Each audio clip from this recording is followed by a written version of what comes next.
Ahmedabad crime બ્રાન્ચે dating અને matrimonial apps ઉપર AI દ્વારા જનરેટ કરેલા પોલીસ યુનિફોર્મવાળા નકલી ફોટા મૂકીને 20થી વધુ યુવતીઓને શિકાર બનાવનાર નકલી પીએસઆઈ હિમાંશુ ઉર્ફે રોકી પંચાલની ધરપકડ કરી છે.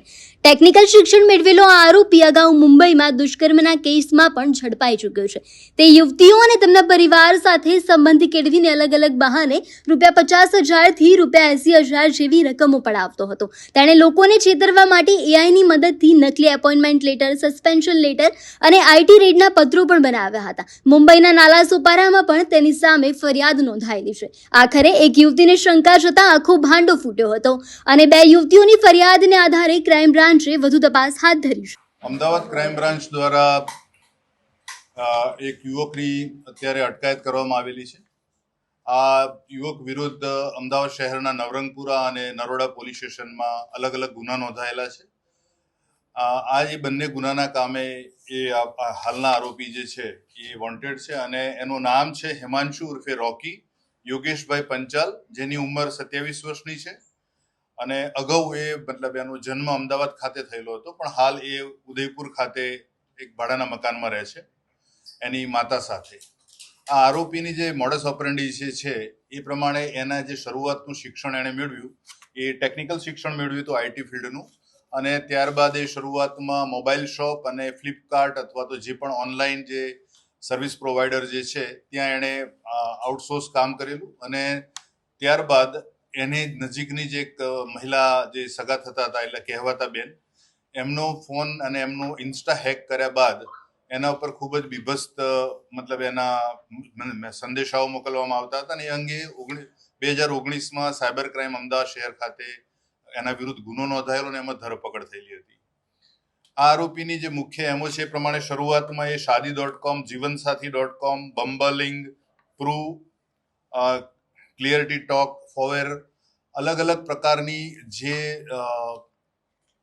પ્લેટફોર્મ્સ જે છે જ્યાં લગ્નના છે પ્લેટફોર્મ્સ, યોગ્ય જીવનસાથી માટેના છે અથવા તો ડેટિંગ એપ છે, આ બધાના ઉપર એ કાર્ય એક્ટિવ છે અને આ માધ્યમથી એણે અત્યાર સુધીમાં 20થી 21 જેટલી મહિલા એટલે યુવતીઓને એની પ્રેમ જાળમાં ખોટા ઓળખ આપી અને એમની સાથે સંબંધો કેળવી અને એમની પાસેથી અલગ અલગ યુવતી પાસેથી અલગ અલગ રકમ એને નાણાકીય જરૂર છે હિસાબે એણે મેળવેલી છે.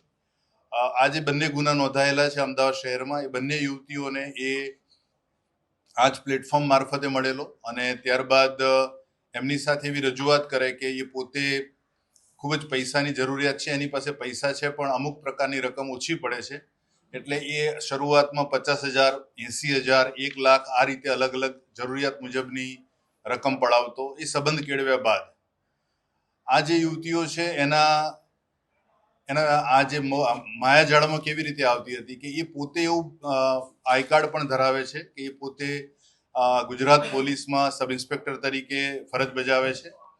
એણે અલગ અલગ પ્રકારના જે વેબસાઇટના ઉપયોગથી અને જે પણ આર્ટિફિશિયલ એઆઈ જે છે એ સાઇટ્સથી એણે એના appointment letter, suspension letter, even એ સસ્પેન્ડ થયેલો છે અને ફરીથી એને રીઇન્સ્ટેટ કર્યો છે ડિપાર્ટમેન્ટમાં, એ પ્રકારના પત્રો બનાવેલા છે.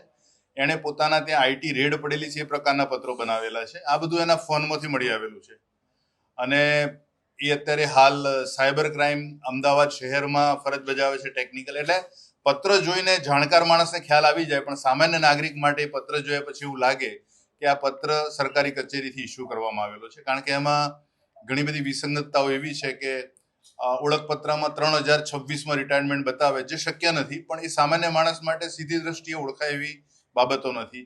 ગુજરાતની વડી કચેરી, શહેરની વડી કચેરીના ખોટા પ્રમાણપત્રો બનાવેલા છે.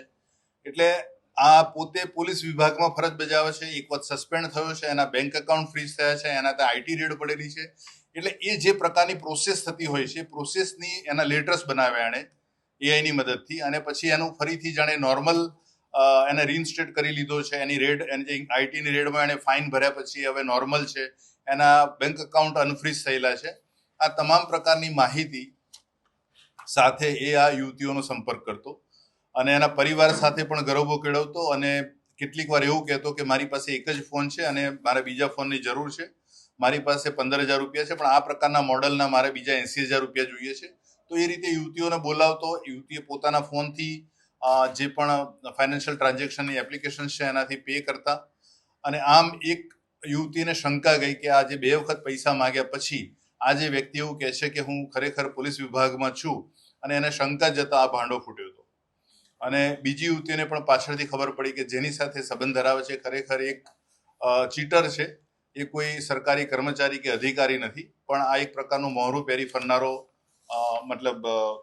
છેતરપિંડી કરનારો વ્યક્તિ છે. હાલ આ બંને પોલીસ આપણે જે પકડાયેલો આરોપી છે, જેને રોકી પંચાલ તરીકે એને પોતાનું ઓળખ બધી જગ્યાએ આપેલી છે, અને આઈ કાર્ડ પણ બનાવ્યું છે, અને ગુજરાત પોલીસનો લોગો પણ બનાવી એના સાદા કપડા ઉપર પણ લગાવેલો છે, કે જે સામાન્ય રીતે લગાવવામાં આવતો નથી. હાલ આ આરોપીની જે અટકાયત કરવામાં આવી છે એ નરોડા અને નવરંગપુરા પોલીસ સ્ટેશનને આગળની વધુ તપાસ માટે સોંપવામાં આવનાર છે.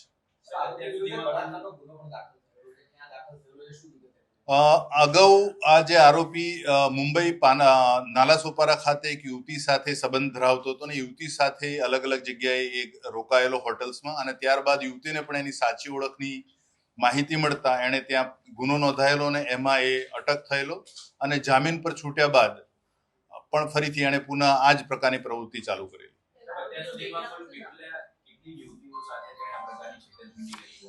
એની પ્રાથમિક પૂછપરછમાં અત્યારે 21 યુવતીઓ સાથે એણે આ પ્રકારની છેતરપિંડી કરેલાનું સામે આવ્યું છે.